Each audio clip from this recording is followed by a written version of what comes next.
Hello मित्रांनो, hey guys once again तुमचं welcome आहे नवीन ब्लॉगमध्ये. तर आज आपण आलो आहेत बोधगयाला जायला आणि हा आहे माझ्या पाठीमागे गया स्टेशन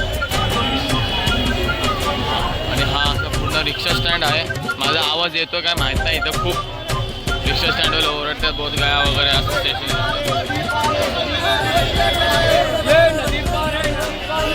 तर असा हा पूर्ण रिक्षा स्टँड आहे त्यांचा. इकडे अशा रिक्षा चालतात. आपण पण जाणार होता बोधगया जायला.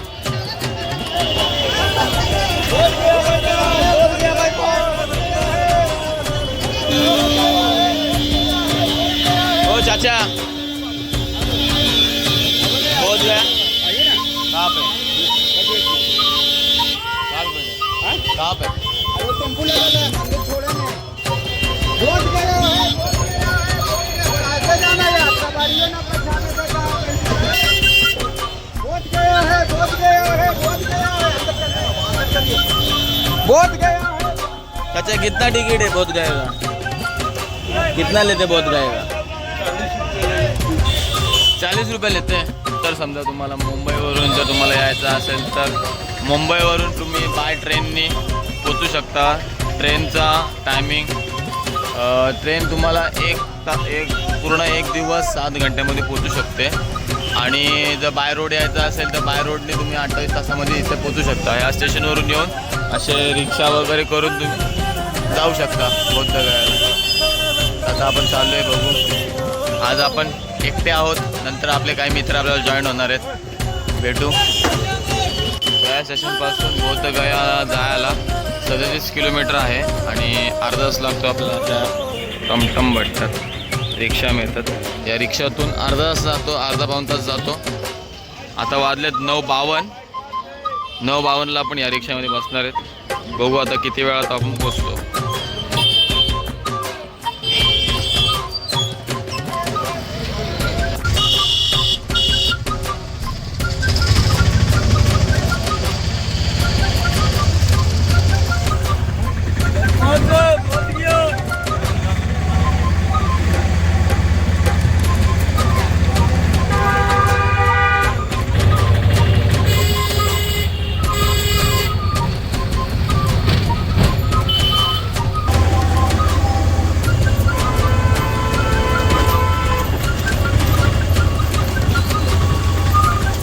बड़े खराब है यार.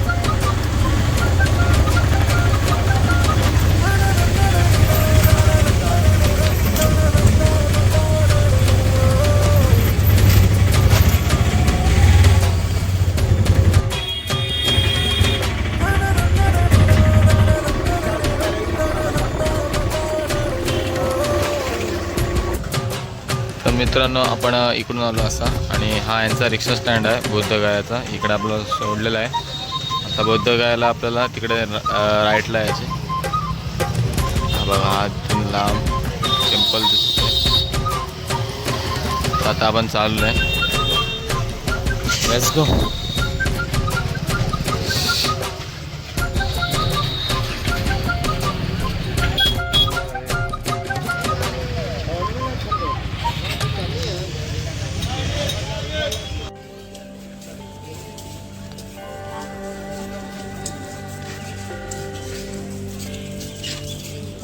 तर आता आपण पोचलो बोधगया मेन टेम्पलला. तर आपल्यासमोर तर हा बघा, हे आहे श्री जगन्नाथ टेम्पल आणि एक्झॅक्ट समोर हा मेन मंदिर आहे. इथे पंचशील झेंडे वगैरे लागलेले आहेत. गौतम बुद्धांनी इकडे पिंपळाच्या झाडाखाली बसून ज्ञानप्राप्ती केली होती. तर हेच आहे या जागेचे वैशिष्ट्य. इथे तुम्ही मोस्ट ऑफ पिंपळाची झाडं बघा. ते चेकिंग झाले, कदाचित फोन अलाव नाही ते. तर बघू आता काय पुढे.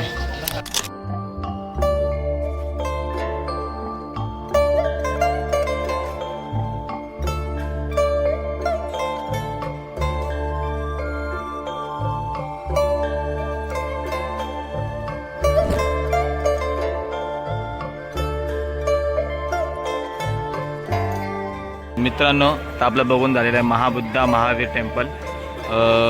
ॲक्च्युली खूप यायची इच्छा पण होती, योगायोग असं झालं की ऑर्डर पण लागली इकडेच आणि यायला भेटलं. एक अनएक्सपेक्टेड अशी माझी ट्रिप झाली इथे आणि मला बघायला काय काय मिळालं आता मी ते तुम्हाला सांगतोय का इथे आतमध्ये काय काय मी शूट करू नाही शकलो ड्यू टू सिक्युरिटी. गौतम बुद्धांचं हे मंदिर आपण व्हिजिट केलं. तर ह्या मंदिरामध्ये एक तळ आहे. त्या तळ्यामध्ये गौतम बुद्ध ध्यानस्थ बसलेत. त्याच्यामध्ये त्यांच्या डोक्यावरती नागाचा फणा पसरून आहे. ती स्टोरी अशी आहे की गौतम बुद्ध पूर्णपणे ध्यानस्थ बसले होते एकदा आणि त्यावेळेस खूप पाऊस वगैरे पडत होता. तर तो पाऊस त्यांना डिस्टर्ब करत होता. तर तो डिस्टर्ब ना व्हावा म्हणून ते फणा तो पसरून राहिला होता नागाचा. आतमध्ये बघण्यासारखे आहेत. सगळ्यात आकर्षण म्हणजे गौतम बुद्धांचं जिथं गौतम बुद्धांनी ज्ञान प्राप्ती केलेलं ते झाड, पिंपळाचं झाड, बौद्धी वृक्ष ज्या नावाने ओळखलं जातं ते झाड, ते वृक्ष, ते हा जो पाठीमागं मंदिर दिसतोय या मंदिराच्या बॅक साईडला आहे. सो तुम्ही फोटो बघतायत, माझा थंबनेलला तो फोटो बघितला असाल. त्या मंदिराच्या एक्झॅक्ट पाठीमागं ते वृक्ष आहे आणि ते जे मंदिर आहे ते सम्राट अशोकांनी बांधलेलं आहे. ते अशी थोडक्यात ही माहिती आहे. आता आपण पुस्तक घेणार. त्या पुस्तकावरती काय माहिती लिहिली आहे ते बघू, त्यानुसार काय सांगतो. आणि इथे मोबाईल काउंटर आहे. मोबाईल काउंटर वगैरे ते मोबाईल जमा करायचे, मोबाईल अलाव नाही. बट गोप्रो असेल तर कसे गोप्रो घेऊन जाऊ शकता तुम्ही. बहुत काय. आता आपण पुस्तक बघूया पहिले. बुकशॉप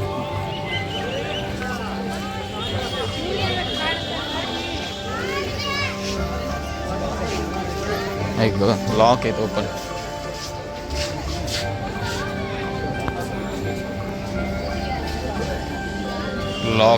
लॉक झालाय. पुस्तक घ्यायचं होतं, पुस्तक घ्यायला भेटणार नाही, लॉक झालेलं आहे. शॉप लॉक आहे. ठीक आहे. 8 टेम्पो आहेत असं भूटान वगैरे असे वेगवेगळ्या देशांचे. तरी रिक्षावाल्यांची बात झाली. ते 300 रुपये घेतात. 300 रुपयामध्ये तुम्हाला टोटल टेम्पल दाखवतात. टेम्पल खूप लांब आहेत. पाय वगैरे न दुखण्यासाठी आपल्याला सेवा आहे रिक्षांची. तर बघू शकतो आपण. थोड्या वेळात आता काय नाश्ता वगैरे करूया आणि मग जाऊया फिरायला. चलो.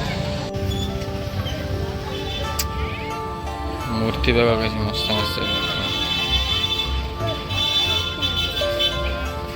मित्रांनो. विशाल बुद्ध मूर्ती इकडे आहे या साईडला. तर आपण चाललोय.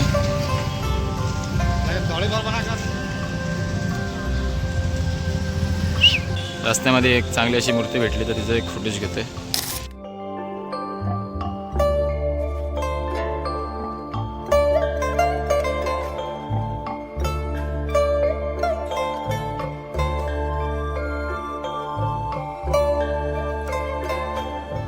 मित्रांनो इकडचे रेस्टॉरंट बघा कसे आहेत. याचं एंट्री गेट बघा. सिक्कीम टेम्पल हाऊस मस्त ना.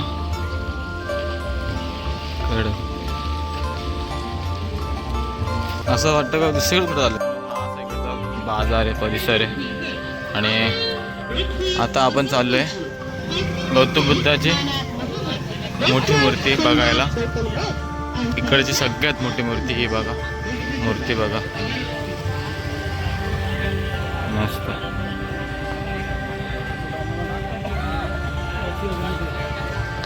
कितना फूट है? 85 ना. विशाल ग्रुप.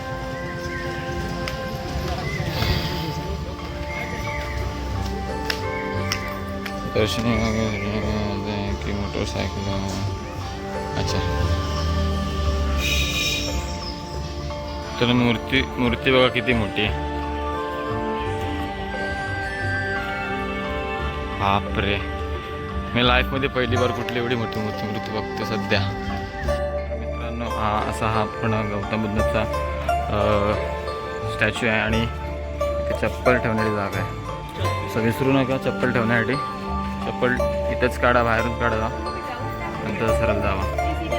तर हा माझा पहिला एक्सपिरियन्स आहे गौतम बुद्धांची एवढी मोठी मूर्ती बघण्याचा. तर मी खूप एक्सायटेड आहे. तर मग लवकरात लवकर जवळ जायची इच्छा होते.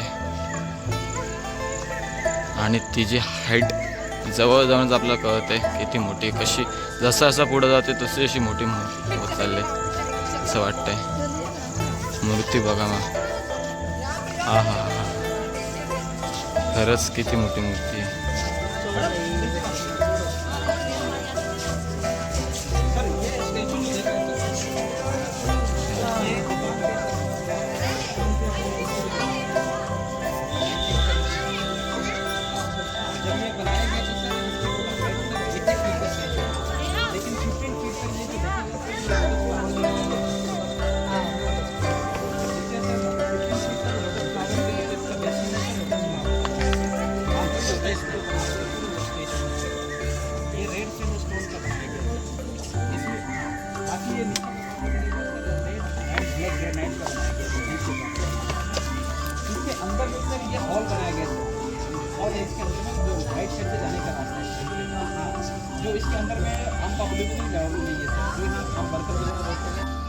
तर मित्रांनो हे बघा, हे त्यांचे गौतम बुद्धांचे प्रिय शिष्य आहेत. यांची नावं पण खाली लिहिलेली आहेत. इकडे 5 आहेत आणि हा हे त्याच्या खाली जायला हा रस्ता आहे. विशालकाय मूर्ती.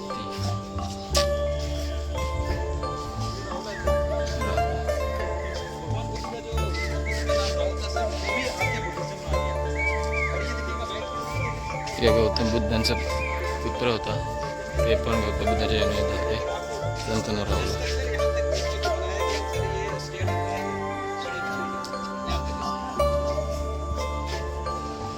हे बघा, हे जे आहेत हे गौतम बुद्धाचे प्रिय शिष्य.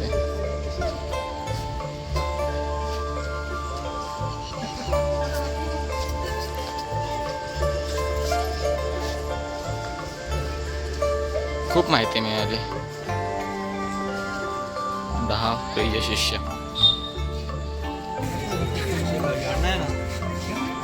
अंडा है, मालूम है सर, लेकिन ये अभी बंद कर दिया है, क्लोज कर दिया. वो लोग आते हैं सर, सिक्के वगैरह यहाँ पे डालते हैं, पकाते थे.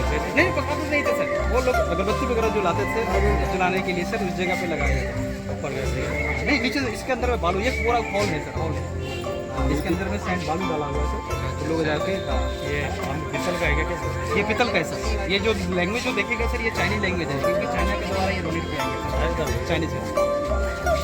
गौतम बुद्धांची ही मूर्ती जपानमधून आलेली आहे. जपान यांनी स्थायिक केलेली इथे मूर्ती आहे आणि हे चायनावरून डोनेट केलेलं आहे. आणि चायनीजमध्ये तिथं लिहिलेलं आहे. ते सिक्के का टाकले ते नाही माहीत. इथं पंचशील झेंडा फडकतो बघा कसा. आणि एक उद्यान, सेकंड उद्यान असं इथं बनवलेलं आहे. लोक इथं टुरिस्ट सगळ्याचे फोटो वगैरे काढतात.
तर मित्रांनो आता आपण डायजिंगको बुद्धिस्ट टेम्पलला व्हिजिट करतोय.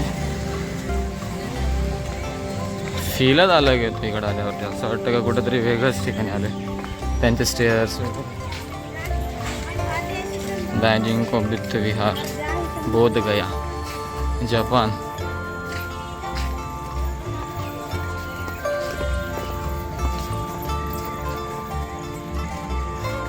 आणि खासियत म्हणजे इकडे अशी आहे का इथे कुठल्याही प्रकारचं तुम्हाला कुठल्याही मंदिराला व्हिजिट करायला 1 रुपया पण द्यायला लागत नाही.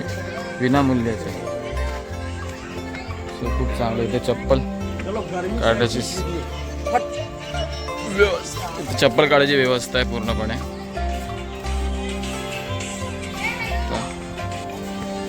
आपण चाललो आतमध्ये. साईड व्ह्यू बघा.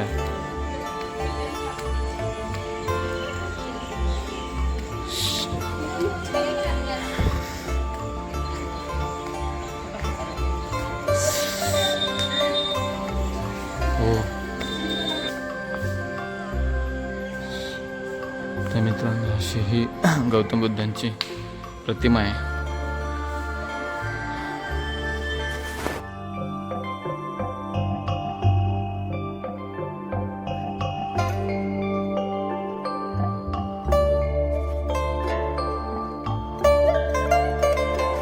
जो की बुद्धिस्टच्या साईडला कर्मा टेम्पल आहे. तर आता आपण तिथे चाललो आहे व्हिजिट करायला. तर त्याचा गेट तुम्हाला दिसत असेल. कर्मा टेम्पलचा परिसर बघा. हा त्याचा गेट आहे. आपण एंटर केला आता आणि आता आपण चाललो आहे टेम्पलमध्ये. बघा मित्रांनो किती सुंदर अशी मूर्ती तुम्हाला पण दिसत असेल.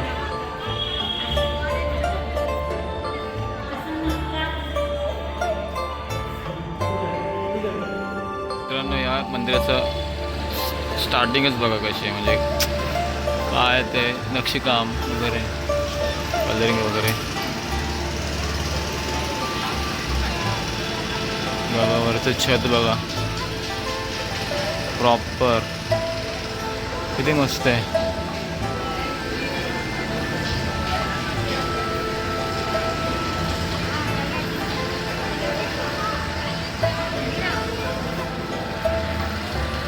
मंदिर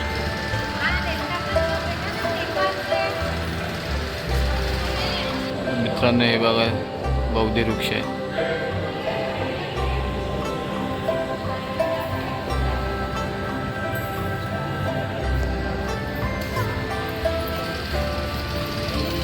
या साईडला सुद्धा आहे.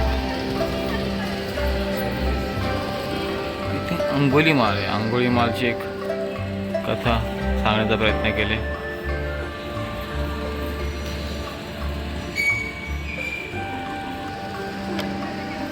मस्त गेट बघा कसं आहे. ड्रॅगन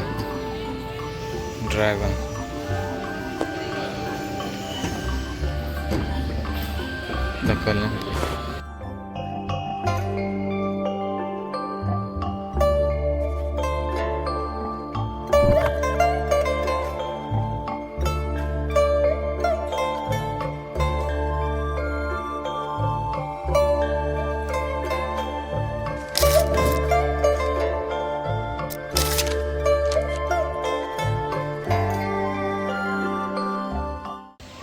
सो मित्रांनो हा ब्लॉग इथे कशी एंड करायला लागतो. आज गरम खूप होते. इकडं गरम खूप आहे. कल्याणला आपल्या साईडला पाऊस पडतोय पण इकडं गरम खूप आहे. हा ब्लॉग आपण इथेच एंड करतोय. तर कसा वाटला सांगा. नवीन काहीतरी करण्याचा ध्येय होतं केलं आहे हा नवीन. नक्की सांगा. आवडल्यास लाईक करा, शेअर करा आणि सबस्क्राईब करा तुमच्या भावाला. तर भेटूया असं एका नवीन ब्लॉगमध्ये. टेक केअर आणि बाय बाय.